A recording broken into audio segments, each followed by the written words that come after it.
હે પ્રાણ, તું સ્વભાવ જ શુદ્ધ છે, તને સંસ્કારની અપેક્ષા નથી. પ્રાણ જ સ્વભાવ જ શુદ્ધ છે અને પછી તેને જાતિ, દાખલા તરીકે બ્રાહ્મણ, ક્ષત્રિય, વૈશ્ય, શૂદ્ર, વિદ્વાન, અવિદ્વાન ઇત્યાદિ લાગે છે. આ બધા પૂંછડા પ્રાણને લાગે છે અને તે પૂંછડા કાઢી નાખવાનો પ્રયત્ન કરો તેનું નામ જ વેદાંત.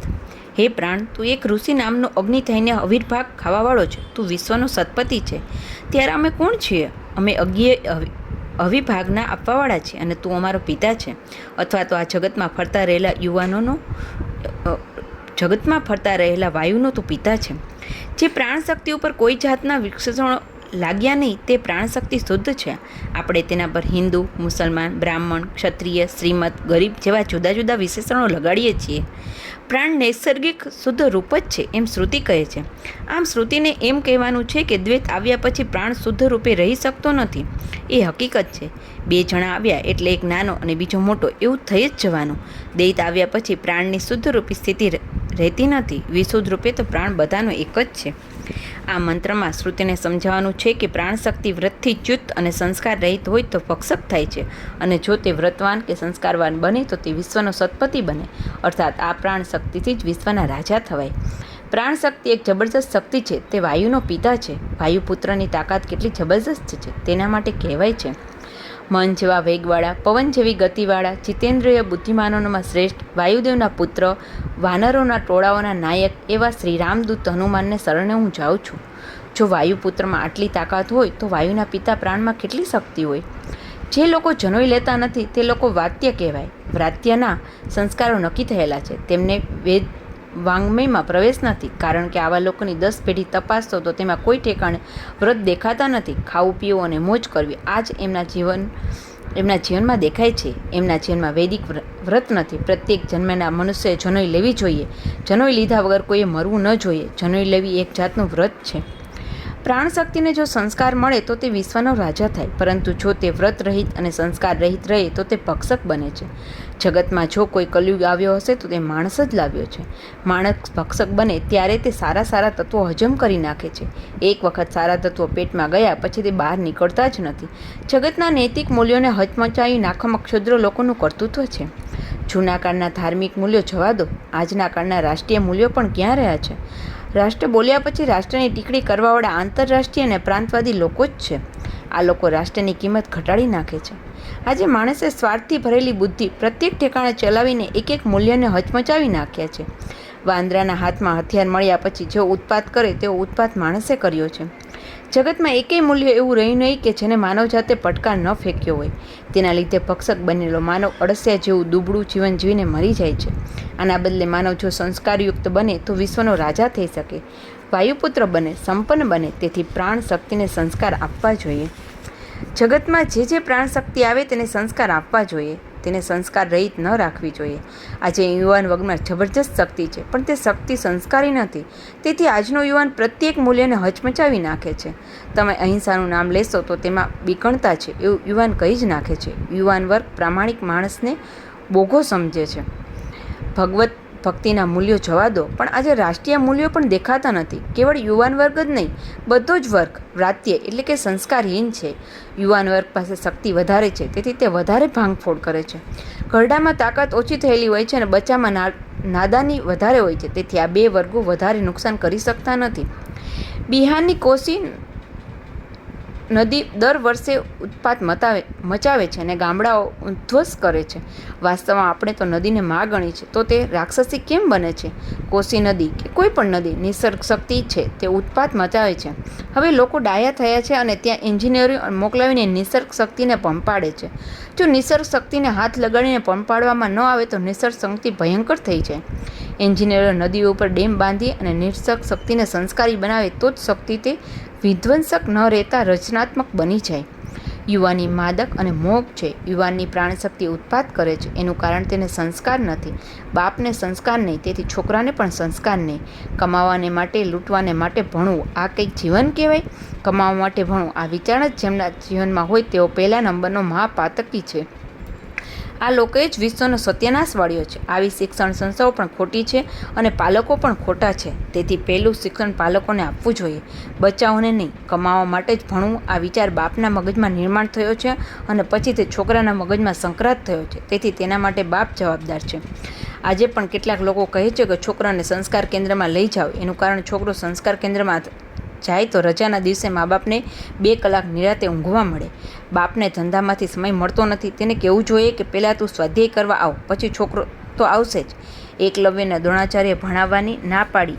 એનું કારણ કે હિરણ્યધનુ એટલે જેની શક્તિ ફક્ત હિરણ્ય કમાવા માટે જ વપરાય છે નો છોકરો હતો. તેથી જ હું સંસ્કાર કેન્દ્રમાં સંચાલકને કહું છું કે જેનો બાપ સ્વાધ્યાય કરતો ન હોય તેના છોકરાને સંસ્કાર કેન્દ્રમાં પ્રવેશ ન આપો. તે બાબત કડક જ રહેવું જોઈએ, નહીં તે સંસ્કાર કેન્દ્રો ધર્મશાળા જેવા થઈ જાય. આશ્ચર્યની વાત એ છે કે એકલવ્ય જિજ્ઞાસુ અને બુદ્ધિશાળી હોવા છતાં દ્રોણાચાર્ય તેને શા માટે ન ભણાવ્યો તેનો બુદ્ધિમાન લોકો વિચાર જ કરતા નથી. લોકો એમ સમજે છે કે એકલવ્ય પછાત કોમનો હતો. એકલવ્ય પછાત કોમનો નહીં, ભીલ હતો. ભીલ રાજાનો કુંવર હતો. તે હિરણ્યધનુનો છોકરો હતો. હિરણ્યધનુ એટલે જેણે પૈસા કમાવા માટે જ ધનુષ્ય હાથમાં લીધું છે તે. દ્રોણાચાર્યને લાગ્યું કે જે હિરણ્ય માટે જ વિદ્યાનો ઉપયોગ કરે છે એવા કુટુંબમાં મારી વિદ્યા ન જવી જોઈએ. આમાં ખોટું શું છે? કેટલાક લોકો રાત દિવસ દ્રોણાચાર્યને ગાળો આપે છે અને એકલવ્યને માથે ચડાવે છે. કદાચ એકલવ્ય પણ અન્યાય થયો હશે, પરંતુ અનુવંશનો સિદ્ધાંત માન્ય કર્યા પછી કેટલાક લોકો પર અન્યાય થાય છે. સૃષ્ટિ ઉપર એક પણ કાયદો એવો નથી કે જે કાયદાથી અમુક લોકોને અન્યાય થયો જ ન હોય. દારૂબંધીનો કાયદો કર્યા પછી કલાલોને અન્યાય થાય જ, એ સ્વાભાવિક છે. અમુક વાત અમલમાં લાવતી વખતે અમુક લોકોને તકલીફ થવાની જ, તેથી જ કાયદો કરવો પડે. આજે યુવા શક્તિ માત્ર સંસ્કાર રહિત થતી જાય છે. તેમને નાનપણથી સંસ્કાર નથી મળતા. યુવાની માદક છે અને મોહક છે. યુવાની એટલે યુવાની, તેનું જેટલું કૌતુક થાય તેટલું ઓછું જ છે. યયાતિ રાજાએ પોતાના છોકરાની યુવાની માગી, તેથી આપણે તેની ટીકડી કરીએ છીએ. પરંતુ બીજાની યુવાની લઈ શકવાની તક અને શક્તિ મળે તો પ્રત્યેક ટીકડી કરવાવાળો પણ યુવાન માગવાના જ. બીજાની યુવાની લઈ શકાતી નથી.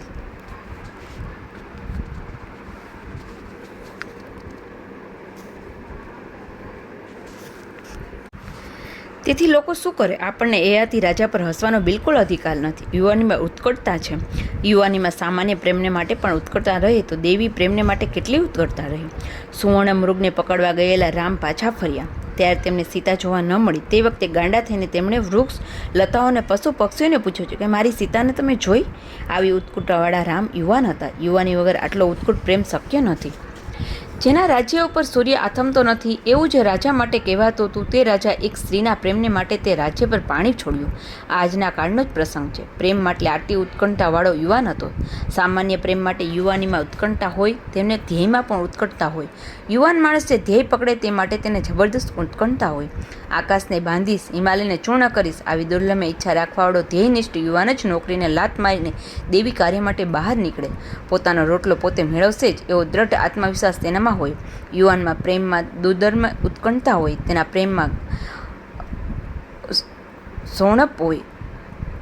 યુવાની ટકવી જોઈએ અને તેનામાં ઉત્કંઠતા રહેવી જોઈએ. યુવાની ઉત્કંઠતા ઉપર વડીલ માણસો રાત દિવસ પાણી રેડતા હોય છે. આવા વડીલો પૂર્વ વ્યવહાર હોય છે. એમનામાં ભાવ હોતો જ નથી. પહેલો વરસાદ આવ્યો કે યુવાન તેમાં કૂદવાનો જ. ઘરડો તેને રોકે અને કહે વરસાદમાં જા નહીં, પલળી જશે, તને શરદી થશે. યુવાન કહે કે શરદી થાય તો થવા દો, પણ અમે વરસાદમાં નાચવા દો. આજે કાળને બદલાવાળી યુવા શક્તિ કાળની ભોગ બની ગઈ છે. એ દુઃખની વાત છે. કોસી નદી તોફાની હતી. તેની શક્તિ ગામડાઓને ઉદ્ધ્વસ્ત કરવામાં વેડફાતી હતી, પરંતુ તેની પાસે એન્જિનિયરો ગયા અને તેની શક્તિને ડેમે બાંધીને નહેરોમાં વેચી દીધી, તો તે શક્તિ ક્રિયાશીલ બનીને રચનાત્મક કાર્યમાં લાગી ગઈ. કોસી નદી હવે તકલીફ નથી આપતી, પરંતુ જીવન આપે છે. આ જ રીતે યુવા શક્તિ પાસે પણ ધાર્મિક અને દૈવી વૃત્તિને જોવું જોઈએ. તે જ મંદિર કહેવાય કે જે મંદિરમાં જુવાનની શક્તિને દૈવી કામે લગાડવામાં આવે. ભગવાન દૂધપાક અને લાડવા નથી ખાતા. ભગવાનની સામે યુવાન માણસોને ધરવા જોઈએ. ભગવાનને યુવાનોનો રાજભોગ જોઈએ છે. આજે પણ મંદિરમાં જુવાનીઓ દેખાય છે, પણ તે બધા ગરડા થયેલા, નાસીપાસ થયેલા જુવાનીઓ છે. મંદિરોએ અને મઠપતિઓએ યુવાનીની પાસે જઈને તેમને હાથમાં લેવા જોઈએ, તો તેમનામાં કંઈ સંસ્કાર પડે. સંસ્કારી યુવાનો ઉત્પાત ન કરતા જીવન ખીલવશે, સમૃદ્ધ કરશે અને બીજાનું જીવન પણ સુગંધિત કરશે. આજે જુવાનોને જોયા પછી એમ લાગે છે કે કલયુગ બીજો કોઈ કયો હોઈ શકે. આજે જુવાનને અભ્યાસ ગમતો નથી, તેથી જ કોપી, ગાઈડ અને ચૂંટેલા પ્રશ્નો, આ 3 પરીક્ષાના થાંભલા બની ગયા છે. તેમાં કોફી એ તદ્દન હલકો પ્રકાર છે, પરંતુ ગાઈડ અને ચૂંટેલ પ્રશ્નો આ પ્રતિષ્ઠિત ચોરીઓ થઈ. જુવાનને લાગે છે કે અભ્યાસ કરવા માટે ગાઈડ જોઈએ. ગાઈડ ગોખીને પાસ થાય, પરંતુ ગાઈડ ગોખીને વિષય સમજાતો નથી.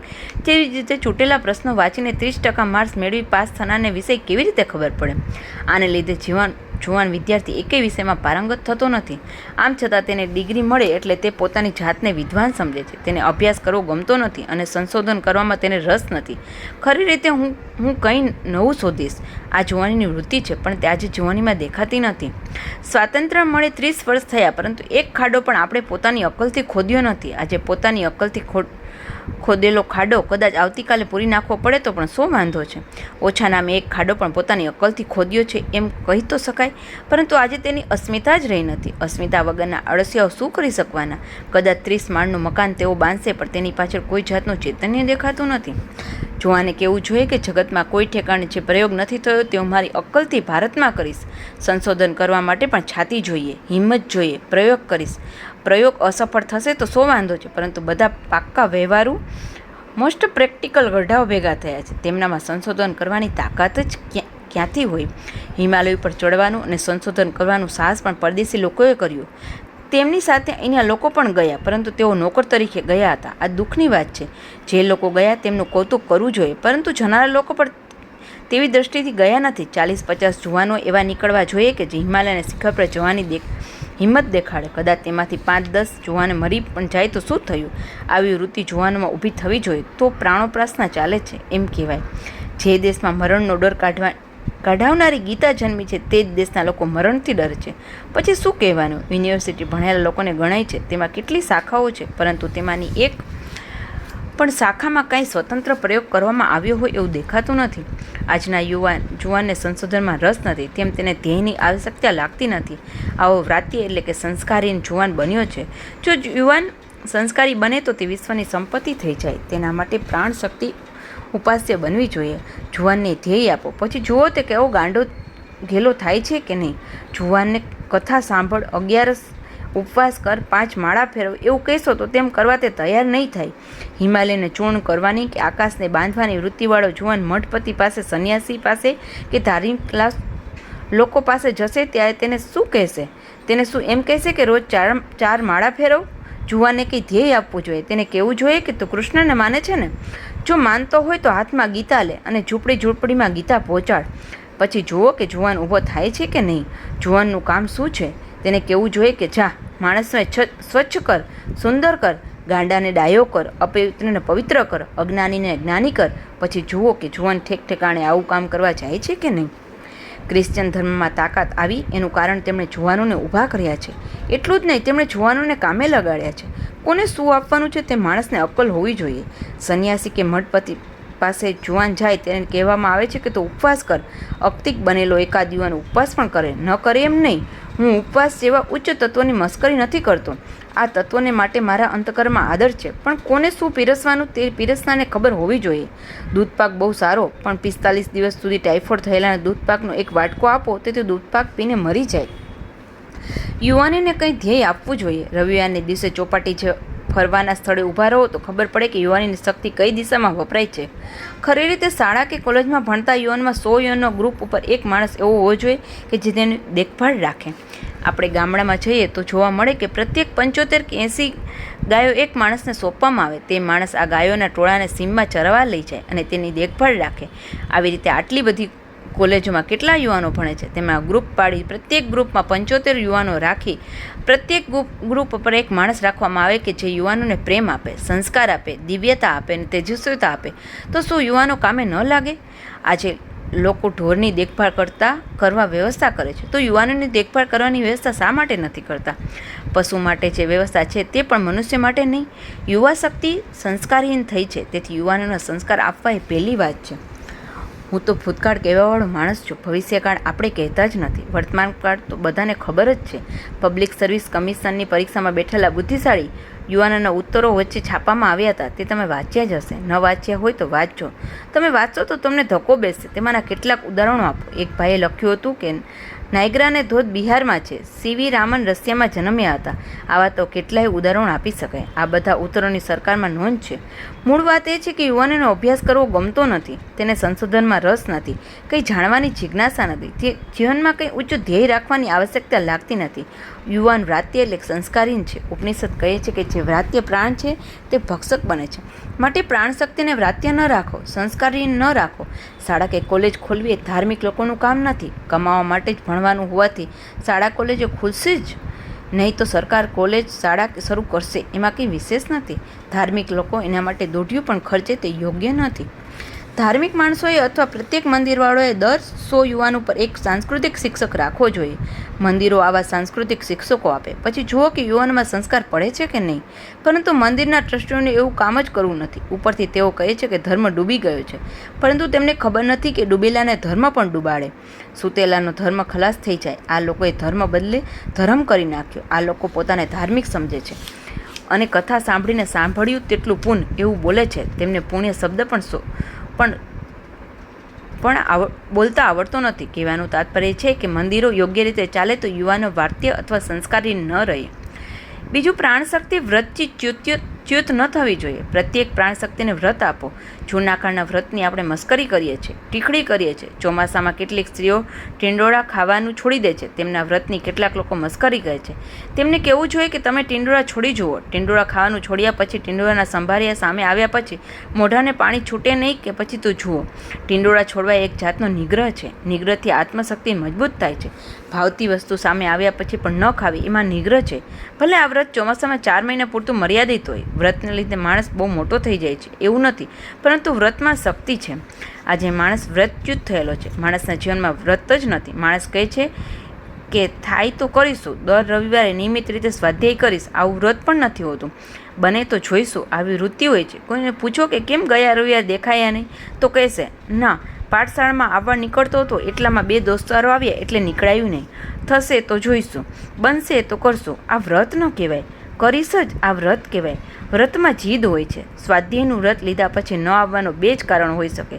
પથારીવશ કરે તેવી માંદગી અથવા તો કામ પ્રસંગે બહાર ગામ જવાનું થાય. બીજા કોઈ કારણસર મારી સ્વાધ્યાયમાં ગેરહાજરી નહીં જ હોય.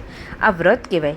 સ્વાધ્યાયને ટાઈમે વેવાય આવશે તો ઇષ્ટમ ધર્મેણ યોજ્યતે, એને પણ હું મારી સાથે સ્વાધ્યાયમાં લઈ આવીશ. મૂળ મુદ્દો એ છે કે માણસના જીવનમાં કંઈ કરાર હોવો જોઈએ. ફલાણું કરીશ જ આ કરાર કહેવાય. પેશવા અને હૈદર વચ્ચે લડાઈ ચાલતી હતી. સામસામે છાવણીઓ બિછાવેલી હતી. 11ના દિવસે પેશવાએ સવારના પ્રહરમાં જ હૈદરની છાવણી પર છાપો માર્યો. એમને થયું કે 1.5-2 કલાકમાં જ પાછા ફરીશું, તેથી સવારના દૂધ પણ ન પીધું. સવારના પ્રહરે છાપો માર્યો, પરંતુ આખો દિવસ યુદ્ધ ચાલ્યો. પેશવા રાત્રે 1:30 વાગે છાવણીમાં પાછા ફર્યા. સંધ્યા પાઠ પૂજા કર્યા વગર મોઢામાં કંઈ મૂકવું નહીં એવું તેમને વ્રત હતું.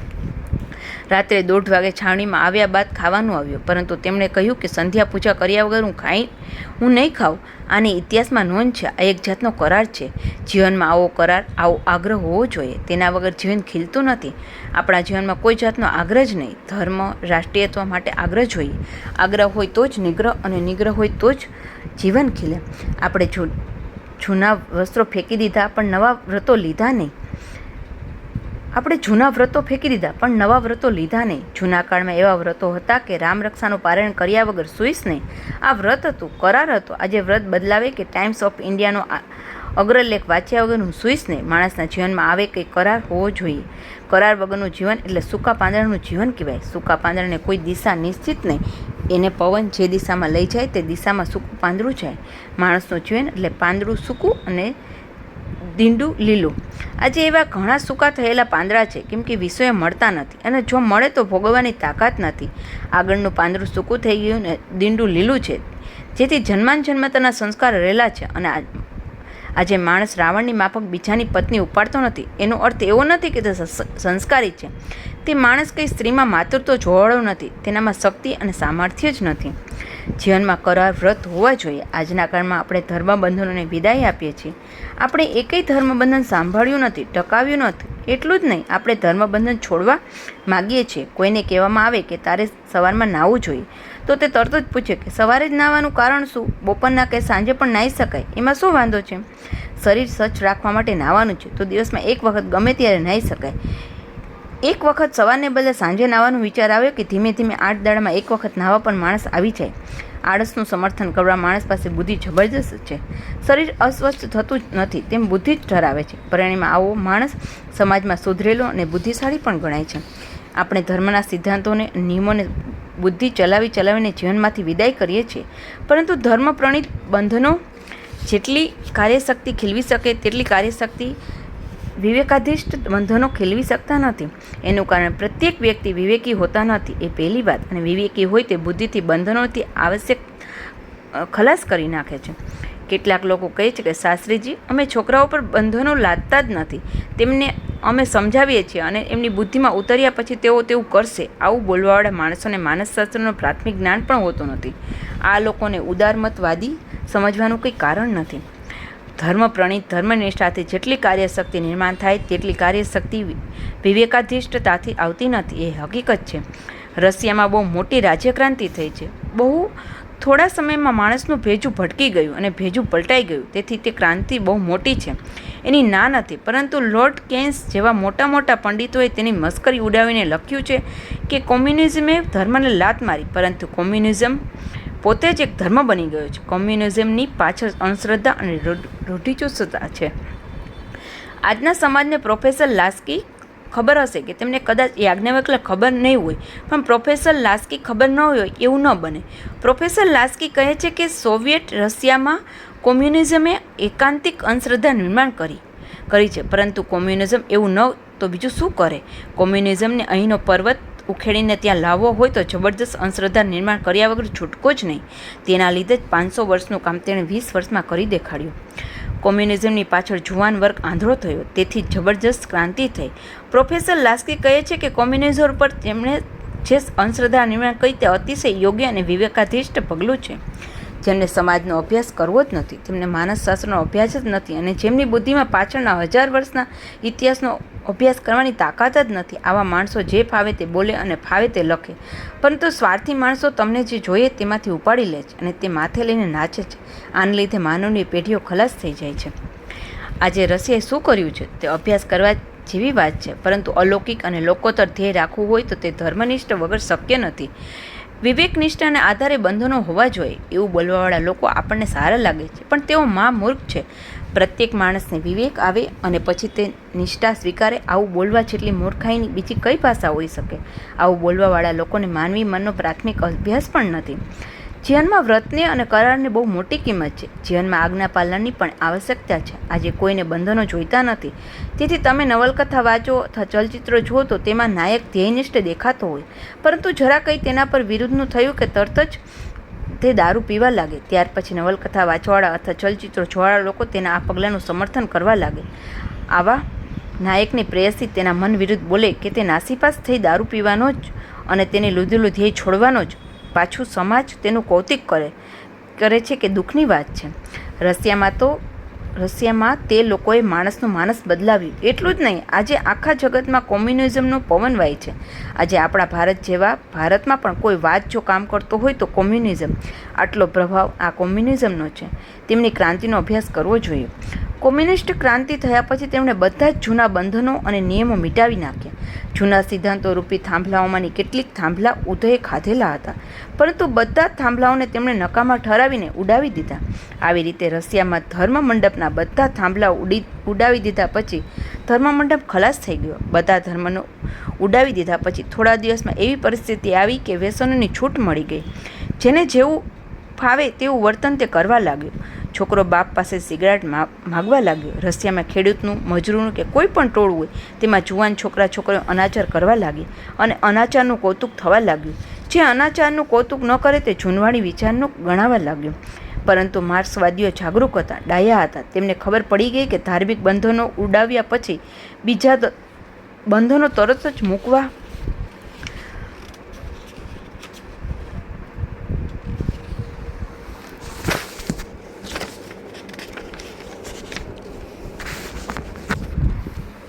જે પ્રાણ શક્તિ સંસ્કાર રહિત એટલે કે વ્રાત્ય રહિત હોય તે ભક્ષક બને. જો તે સંસ્કારયુક્ત હોય તો જગતનો સત્પતિ થાય, એટલી તેનામાં તાકાત હોય છે. શ્રુતિ કહે છે કે જે વ્રતનિષ્ઠ, ધ્યેયનિષ્ઠ, સંસ્કારી હશે તે વિશ્વનો પતિ બની જશે. તેનામાં સંસ્કાર નથી, તે વ્રાત્ય થશે અને જગતનો ભક્ષક બનશે. આપણી પાસે મહાન શક્તિ, પરંતુ માર્ક્સવાદીઓ જાગૃત હતા, ડાયા હતા. તેમને ખબર પડી કે ધાર્મિક બંધનો ઉડાવ્યા પછી બીજા બંધનો તરત મુકાવવા જોઈએ. આવા બંધનો આતીત પ્રેમથી સમજાવીને મુકાવવા જોઈએ. અમુક એક વર્ગને આ બંધનો સમજાવ્યા પછી બાકી બધાએ તે બંધનો માનવા જોઈએ. તેમણે એવા બંધનો સમાજ ઉપર મૂકી દીધા. તેથી કોઈ કેન્સ જેવા પંડિતો કોમ્યુનિઝમ એક ધર્મ છે, તેમાં રિટલ્સ છે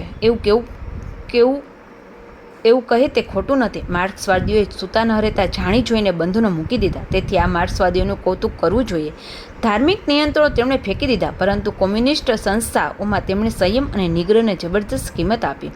કોમ્યુનિસ્ટ સંસ્થાઓમાં લોકોએ અનાચાર તો છોડી જ દીધો, પરંતુ સિગારેટ પીવાનું પણ છોડી દીધું. તેમણે જાહેર કર્યું કે વ્યસનોને સ્વાધીન થયેલો કોમ્યુનિસ્ટ સંસ્થામાં પ્રવેશ મેળવી શકતો નથી. આથી અનાચાર તો આઘો રહ્યો, પણ કોમ્યુનિસ્ટ સંસ્થામાં સિગારેટ પીવાની પણ મનાઈ થઈ ગઈ. માર્ક્સવાદીઓએ આવું કર્યું, તેથી પ્રચંડ શક્તિ ઊભી થઈ. કડક વ્રતોનું પાલન થવા લાગ્યું, તેથી પ્રચંડ સામર્થ્ય નિર્માણ થયું. તેમણે પ્રચંડ સામર્થ્યની જગતની આંખો આંજી નાખી. કડક વ્રત પાલન માટે જે કંઈ ભોગવવું પડે તે લોકોએ ભોગવ્યું. તેમની વિરુદ્ધ આખું જગત બોલતું હતું, પરંતુ માર્ક્સવાદીઓ તેમનું કામ કરતા હતા. પરિણામ એ આવ્યું કે વ્યક્તિ સ્વાતંત્ર્યની ભાષા બોલવાવાળા લોકોના મગજમાં પણ કોમ્યુનિઝમ જ નાચે છે. સામ્યવાદ એટલો પ્રભાવી થઈ ગયો છે. આજે આધ્યાત્મવાદ પડી ગયો છે અને સામ્યવાદ આવ્યો છે. આજે મંદિરોમાં પણ કોમ્યુનિસ્ટ વિચારોની હવા છે. તેથી દર્શન કરવા માટે કોઈ વ્યક્તિ આગળ ચાલી જાય તો તરત જ બીજાઓ પૂછે કે એ ઠેકેદાર છે કે શું.